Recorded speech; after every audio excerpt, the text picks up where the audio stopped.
आणि राज्य निवडणूक आयोगापुढे एवढा मोठा प्रश्नचिन्ह आहे की त्यांची पूर्ण यंत्रणा काय करते. म्हणजे 5 वर्ष झाली निवडणुका नाही, त्याच्या अगोदर 3 वर्ष कोरोना आहे. म्हणजे 2017 नंतर निवडणुकाच झालेल्या नाही आहेत.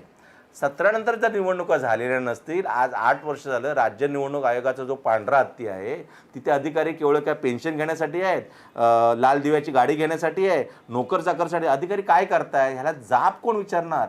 आणि कुठे गेली ती बाळासाहेबांची शिवसेना, रस्त्यावर उतरणारी, आपल्या स्टाईलने आंदोलन करणारी. किती वेळ तुम्ही मेमोरंडम देणार, किती वेळ तुम्ही पत्र देणार. या अधिकाऱ्यांना त्यांना त्याच भाषेमध्ये उत्तर देण्याची वेळ आहे. कारण अशा पद्धतीने लोकशाहीची हत्या नाही होऊ शकत. It's a murder of democracy. कारण हे जर थांबवायचं असेल तर या अधिकाऱ्यांना पहिला त्यांना त्यांच्याच भाषेमध्ये उत्तर द्यायला हवं. कारण हा खेळ खंडोबा नाही आम्ही चालू देणार.